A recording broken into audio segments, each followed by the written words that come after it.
मार्च 2024 दिन शुक्रवार महाशिवरात्रि अपने आप में अद्भुत है। आप सभी पूजा सामग्री नोट कर लीजिए कौन सी सामग्री इसमें लगेगी, और जो सामग्री आपको नहीं मिल पाए वह भी जरूर से आवश्यक रूप से कैसे क्या करना है लिख लीजिएगा। और साथ ही अब थोड़ा सा ही दिन बचे हैं महाशिवरात्रि में, कुछ चीज़ों का प्रबंध आप सभी को कर लेना चाहिए। उसकी संपूर्ण जानकारी नियम सहित वीडियो में अंत तक आप सभी प्राप्त कर लेंगे। जैसा कि आप सभी जानते होंगे, इस वर्ष 2024 में महाशिवरात्रि पर प्रदोष का भी पावन पवित्र दिन हो रहा है, तो सामग्री आप सभी प्रबंध कर लेंगे तो ज़्यादा शुभ रहेगा। जैसे कि महाशिवरात्रि के दिन जो है बेलपत्र नहीं तोड़ी जाती, तो गुरुजी द्वारा जो महाशिवरात्रि पूजा सामग्री होती है वही आप सभी तक पहुंचा रही हूँ। वीडियो में सामग्री भी दिखाऊंगी कैसे करना है। सबसे पहले तो आप सभी यह जरूर से जान लीजिए कि दिन में ही आप सभी पार्थिव शिवलिंग बना लीजिएगा, ताकि जो है इस दिन पार्थिव शिवलिंग पूजन का सबसे अधिक महत्व है,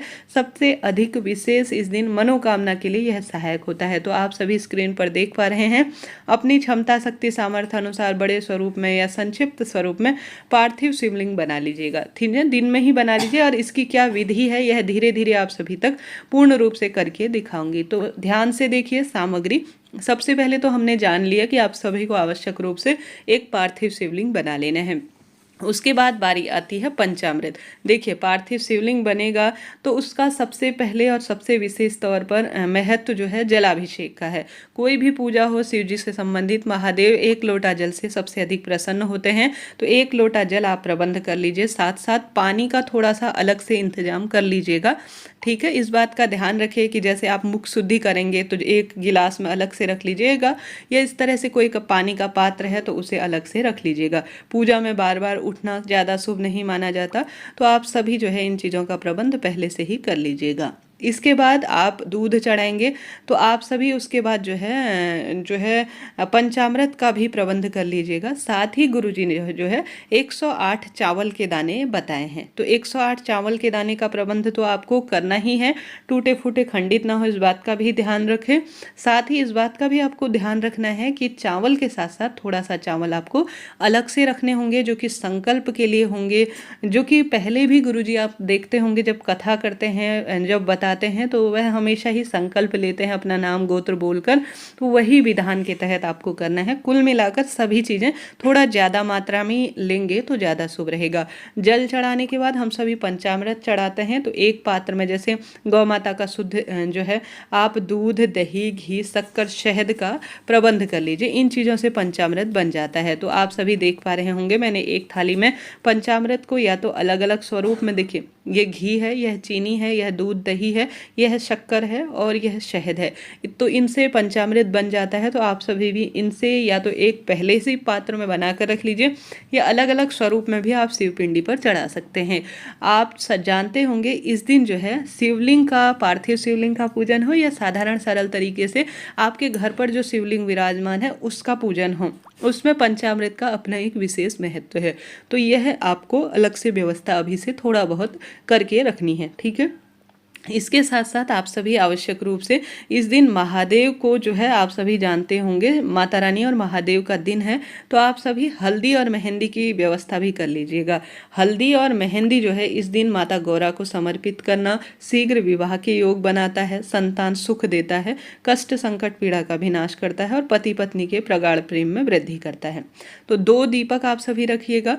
देखिए, दीपक सबसे पहले किसी भी पूजा पाठ में महत्वपूर्ण भूमिका रखता है, वह आपको रखना है। और एक दूसरा दीपक जो है जो कि शिव आरती में अंत में काम आएगा, वह भी आप सभी को रखना है। तो 2 दीपक आपको प्रबंध करके रखना है, कपूर रखना है, और साथ ही धूप, दीप, घंटी इत्यादि एक पूजा की थाली में इन चीज़ों की व्यवस्था आप सभी रख लीजिएगा। ठीक है, यह चीज़ें हो गई। साथ ही आप जो है, आपसे जो चीज़ नहीं हो पाता है, कोई परेशान होने की दिक्कत नहीं है।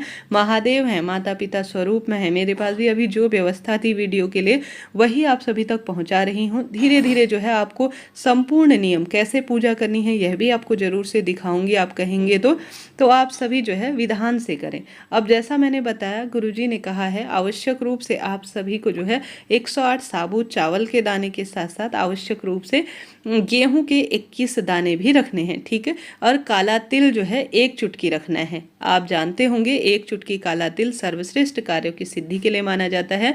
गेहूं रखने हैं 21 दाने, इस तरह से मैंने प्लेट में रखे हैं। और पहले ही मैंने 108 चावल की दाने की बात तो आपको बता ही दी।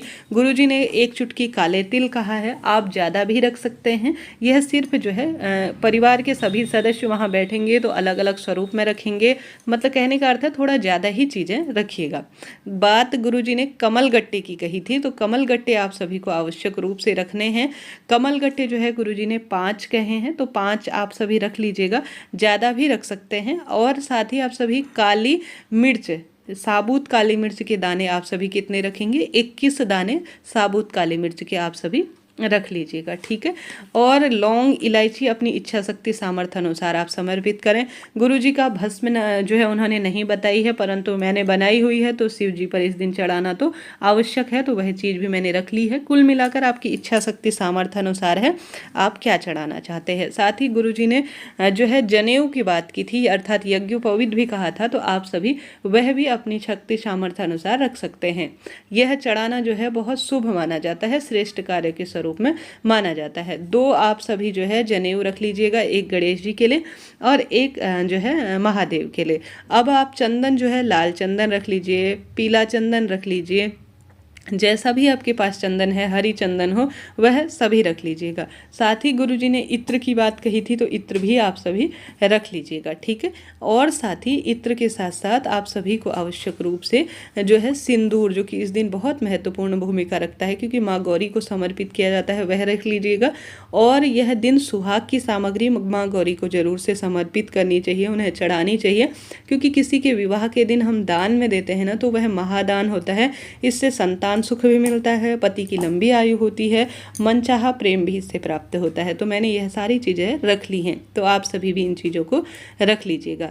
देखिए, मैंने शुरू में ही आपको बताया था हल्दी मेहंदी इस दिन माँ गौरी को लगाएं। महादेव को भी इस दिन कहा जाता है, विवाह है तो उन्हें लगानी चाहिए। गुरुजी ने जो है विशेष तौर पर हमें पूजा पाठ के अलग अलग नियम बताए हैं, उसी में से आप सभी को यह बता रहे हैं। हल्दी की गांठ जो कि आवश्यक रूप से शुभ मानी जाती है, अगर छोटा सा ही आप कलश स्थापन करेंगे तो उसमें डालिएगा। 1 रुपये का सिक्का, अपनी क्षमता सामर्थ्य अनुसार कुछ चीज़ें अलग से रखिएगा ताकि आपकी पूजा पाठ संपूर्ण हो और फलित हो। और इस समय जो आप इस दिन प्रसाद बना पाएँ, जैसे ड्राई फ्रूट हो गए, और आप चूरमा बना पाएँ, कुछ खीर इत्यादि का प्रबंध कर पाएँ, मौसमी फल इत्यादि का प्रबंध कर पाएँ, तो वह भी आप सभी कर लीजिएगा, ठीक है। तो इन चीज़ों का ध्यान रखें। साथ ही गुरुजी ने 3 सुपारी कही थी, ठीक है। 3 सुपारी आवश्यक रूप से रखिएगा, 1 गणेश जी के लिए और 1 माता गौरा के लिए और 1 जो है महादेव के लिए। इन चीज़ों को नोट डाउन आप करते हुए चलिएगा। साथ ही बेलपत्र कितनी रखनी है जरूर से जान लीजिए। गुरुजी ने 7 बेलपत्र कहा है, तो वही मैंने तोड़कर रख ली है, तो 7 बेलपत्र आप सभी रख लीजिएगा। इससे ज़्यादा भी आप रख सकते हैं। एक व्यक्ति जो है 7 बेलपत्र चढ़ाएगा, दूसरा व्यक्ति चाहे तो उसमें हाथ लगा दे, नहीं तो अलग से प्रबंध कर लेंगे। समी का पत्ता जो है गुरुजी ने कहा है 7 आप सभी ले लेना, जो कि कार्य की सिद्धि के लिए होगा। अभी मुझे समी का पत्ता मिल नहीं पाया है, ऐसी स्थिति में मैं आपको नहीं दिखा पा रही हूँ। गुरुजी कहते हैं समी का पत्ता ना मिले तो इसके स्थान पर आप भाव करते हुए जो है चावल के दाने भी चढ़ा सकते हैं। तो 7 समी के पत्ते ले लीजिएगा पूजा सामग्री के लिए। आंक धतूरा 1 गुरुजी ने कहा है वह आपको रख लेना है। इस तरह से जो है आपको गुलाब के फूल भी 7 जो है गुलाब के फूल रख लेने हैं। गिन के जो है आप 7 गुलाब के फूल अलग से रख लीजिएगा, माँ का गौरा के लिए इसे समर्पित करना होगा, ठीक है। इन चीज़ों को नोट करते हुए चलिएगा। देखिए, पूजा की सामग्री आपको स्क्रीन पर सब चीज़ें दिख रही हैं। धीरे धीरे जो है इनको आप प्रबंध करें कि सारी सामग्री आप कर पाएँ। तो आप सभी जो है दोबारा से एक बार देख लीजिए, थोड़ा बहुत चीज़ें अभी से ला कर रख लीजिए। जैसे बाजार जा रहे हैं तो सुहाग की सामग्री ले आएँ, आप बाजार जाएंगे तो कुछ छोटी छोटी सी चीज़ें कलेक्ट करना शुरू कर दीजिए ताकि आपको उस दिन जल्दीबाजी ना रहे। गुरुजी पूजा करवाएं या ना करवाएं, कौन से समय से कराएंगे, यह चैनल पर आपको धीरे धीरे जानकारी मिलती रहेगी। गुरुजी नहीं भी करवाएंगे तो भी आप इन चीज़ों को शिवलिंग पर चढ़ाएं जरूर, शिवपिंडी पर चढ़ाएं जरूर, ताकि आपको पूजा पाठ का संपूर्ण फल मिले और आपके मनोरथ सिद्ध हो। साल की सबसे बड़ी जो है यह चमत्कारी जो है शिवरात्रि मानी जाती है। इस दिन कोई भी चीज़ समर्पण की भावना से चढ़ाया जाता है तो लाभ ही मिलता है। गुरुजी ने पहले यह लिस्ट बताई है जो कि हमारे हमेशा काम आती है, तो इनका प्रयोग क्यों ना कर लिया जाए। अंत में पूजा के आप सभी को आवश्यक रूप से दक्षिणा रखनी चाहिए। दक्षिणा में 21-51 जितना भी हो उतना रख सकते हैं। आंकड़े के पत्ते, आंकड़े के फूल, उसके फल, कनेर का फूल, यह सभी चीज़ें बहुत शुभ मानी जाती हैं, श्रेष्ठ मानी जाती हैं। तो इनका प्रबंध करना आरंभ करें। धीरे धीरे जो है दुर्वा इत्यादि है उसी दिन तोड़ेंगे, अभी से तो तोड़ना शुभ नहीं है, परंतु वो छोटी मोटी चीज़ें नोट डाउन करते हुए चलिएगा। कोई प्रश्न हो पूछ लीजिएगा। हर हर महादेव।